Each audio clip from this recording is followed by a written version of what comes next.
गोंड जनजाति के लोग अपने घरों को पेड़ पौधे, फूल पत्तियों और जानवरों की आकृतियों से सुंदरता से सजाते हैं। इनकी बिंदुओं और रेखाओं वाली चित्रकला अब दुनिया भर में प्रसिद्ध हो चुकी है। तो चलिए पहले से थोड़ा सा जानेंगे कि गोंड जनजाति के बारे में, फिर रूबरू होंगे इन विश्व स्तरीय कला से। गोंड जनजाति भारत की प्रमुख आदिवासी समुदायों में से एक है। ये लोग भारत के मध्य और पूर्वी भागों, विशेष रूप से मध्य प्रदेश, छत्तीसगढ़, महाराष्ट्र, उत्तर प्रदेश, झारखंड, ओडिशा और गुजरात में निवास करते हैं। गोंड जनजाति का नाम संस्कृत शब्द गंड से ले आया है और इसका अर्थ होता है गढ़ या समूह। गोंड लोगों की भाषा गोंडी है, जो द्रविड़ी भाषा परिवार से संबंधित है। इनकी सांस्कृतिक विरासत में गोंड लोक नृत्य, संगीत, कला शामिल है। इनकी जीवन शैली में गोंड लोगों की धार्मिक अनुष्ठान, रहन सहन और सामाजिक प्रथाओं का महत्वपूर्ण स्थान है। गोंड समाज में पुरुषों और महिलाओं के बीच बड़ी संख्या में समानता है। यहाँ लड़कियों को भी शिक्षा दी जाती है और वे समाज में सक्रिय भागीदार होती हैं। गोंड समुदाय के लोग अपनी अद्भुत सांस्कृतिक धरोहर को संरक्षित रखने के लिए प्रतिबद्ध हैं, जो उनकी विशेषता और गर्व का केंद्र है। गोंड लोगों की जीवन शैली का मुख्य ध्यान खेती, पशुपालन, वन्य जन संग्रह पर है। उनकी आर्थिक और सामाजिक जीवन में इन कृषि और संग्रह की गतिविधियों का महत्वपूर्ण स्थान है। विभिन्न त्यौहार, उत्सव और रंगमंच कार्यक्रम भी उनकी सामाजिक और सांस्कृतिक जीवन शैली का अहम हिस्सा हैं। अधिकांश गोंड लोगों का धर्म हिंदू होता है, लेकिन कुछ समुदायों में उनके अपने स्थानीय देवता और परंपरागत धार्मिक अनुष्ठान होते हैं।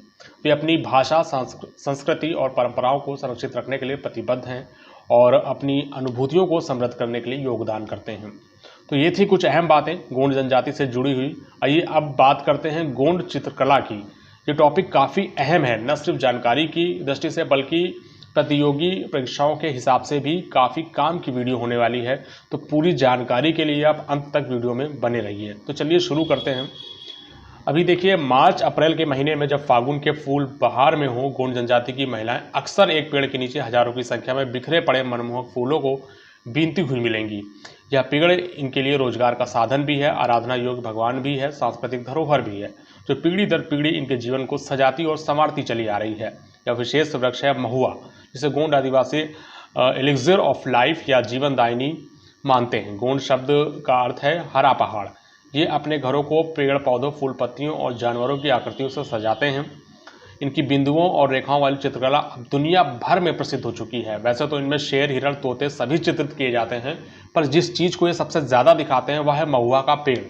मानो इसी के इर्द गिर्द सारी दुनिया बसी हो। देखा जाए तो यह इस समुदाय के लिए शाश्वत सत्य भी है। जन्म से लेकर मृत्यु तक गोंड जनजाति के लोग महुआ के पेड़ों का उपयोग करते हैं।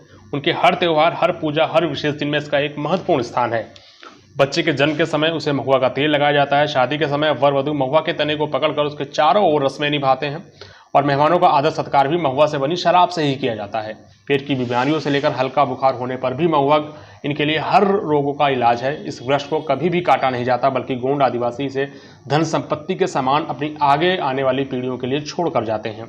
एक समय था जब भारत में महुआ का पेड़ काफ़ी आम था, खासकर उत्तर और मध्य भारत में। यह इतना प्राचीन पेड़ है, इसका वर्णन वेदों में किया गया है।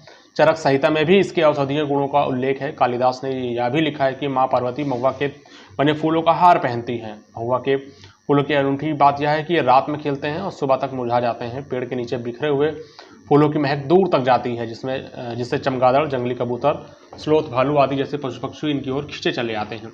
गोंड आदिवासी इन फूलों को इकट्ठा करके उन्हें सुखाते हैं और दुनिया की एकमात्र फूलों से बनने वाली शराब बनाते हैं। अगर आप गोंड चित्रकला को ध्यान से देखें तो आप पाएंगे कि उसमें कभी हिरण के सींग पेड़ की शाखाओं का आकार ले लेते हैं, तो कभी पक्षियों के पंख महुआ की पत्तियां बन जाते हैं। अपनी हर रचना में गोंड या सरलता से समझाते हैं कि पेड़ों से ही जीवन है।